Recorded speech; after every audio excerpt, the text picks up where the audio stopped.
The Paro of Robert Gill, a story of love and emotions of a British military officer between 1824 and 1879. This story was destined to be brought to public. That was why this novel's author, Dr. Pramila Verma, came across a small newspaper clipping published in Aurangabad, Maharashtra. It had the mention of Major Robert Gill, a British military officer who used to receive a rare black rose from an Adivasi or tribal girl named Paro from Ajanta village. Over time, this simple gesture gradually blossomed into love. Intrigued by this brief piece of information, the author considered it significant and embarked on a journey to uncover the depth of this rare romance. Her quest led her to the caves of Ajanta, where she delved into the local history. She also visited Ajanta village, gathering information from the elderly who shaped and shared old age tales passed down through generations. This gave rise to an important question. Who was Robert Gill?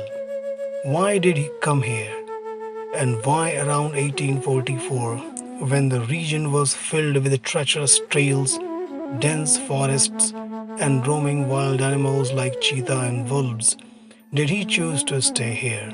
As soon as the sun set, the area would be engulfed in darkness, as if night had already fallen.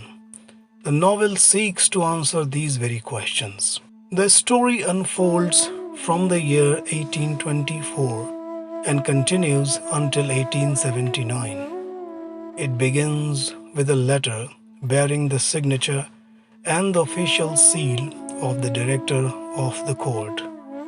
In December 1849, Robert Gill received an envelope bearing the seal of the director of court. After serving for a number of years as a cadet, lieutenant, and captain, he was finally promoted to the rank of major.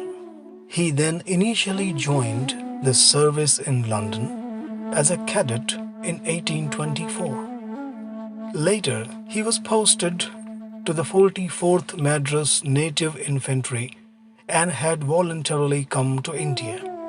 In September 1826, he was promoted to lieutenant, followed by another promotion to captain on May 6, 1840. Now, as a major, Robert was assigned a special task upon request, creating a pictorial record of the Buddhist caves in Ajanta. He was ordered to document the cave murals through photography, paintings, sketches, and mapping, as well as maintain a detailed catalogue of the caves. Additionally, he was required to send photographs of the caves to London. To aid him in this task, the Royal Asiatic Society provided him with a camera. He was also entrusted with the maintenance of the caves. His accommodation was arranged by the Nizam of Hyderabad with a number of financial perks. Major Gill had the freedom to appoint workers for his responsibility, and there was no restriction to it. The Nizam of Hyderabad arranged for his accommodation at the Baradari in Ajanta village. He was given 5 years to complete this task, this work. Along with his salary as a major, he was granted an additional amount of Rs 200 annually. Furthermore, he was assigned 4 bait men, the servants who were employed in the military. Their salaries were to be covered by the Nizam of Hyderabad only. If additional workers were needed for cleaning the caves, their wages would also be the Nizam's responsibility. Although these caves were officially discovered by Sir John Smith in 1819, he had already explored and studied numerous rock-cut temples and similar caves across the country. He had documented his findings and had sent details and the detailed reports to the East India Company. Standing before the Ajanta caves, he immediately realized that he was in front of centuries old, intricately carved structures. The first cave that caught his attention was the one he initially intended to turn back from.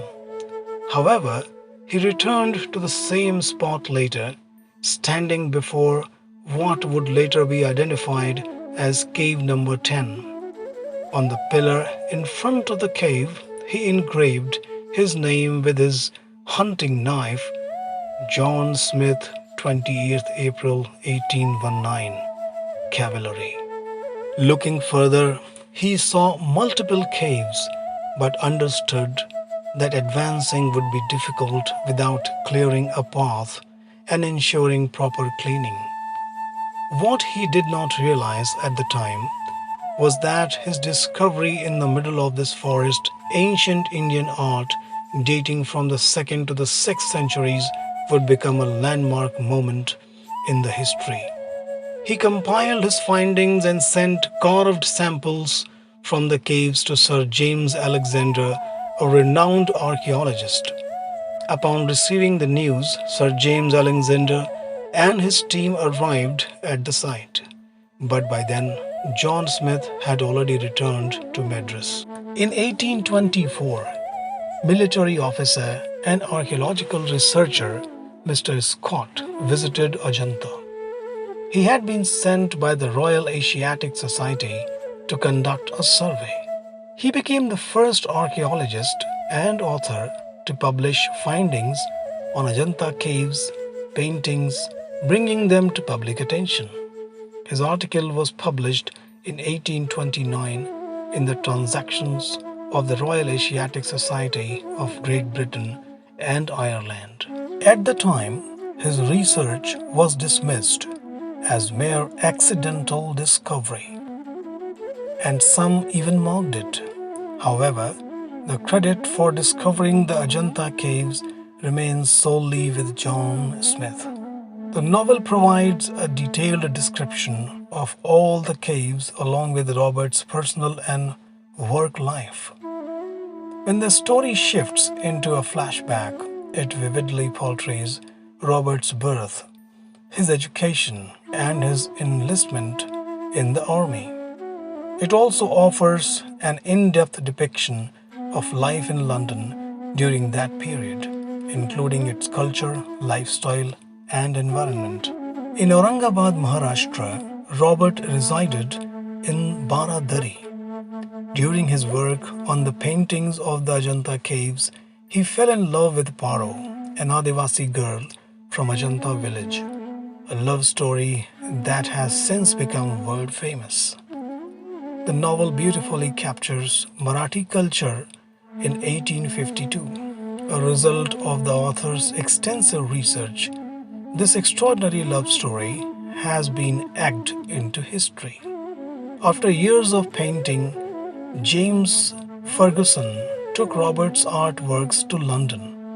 In 1851, Annie organized an exhibition at India Court Palace. Tragically, a fire broke out, destroying most of his paintings. Only 6 were left that are still preserved at the Victoria and Albert Museum.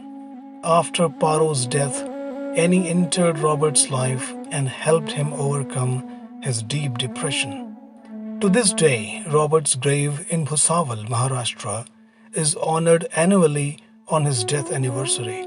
This novel is a manifold unveiling of mysteries, happenings that are significant, as these together provide a detailed account of India's condition under British rule and offers an unparalleled depiction of Robert's life. Pramila Verma, the author.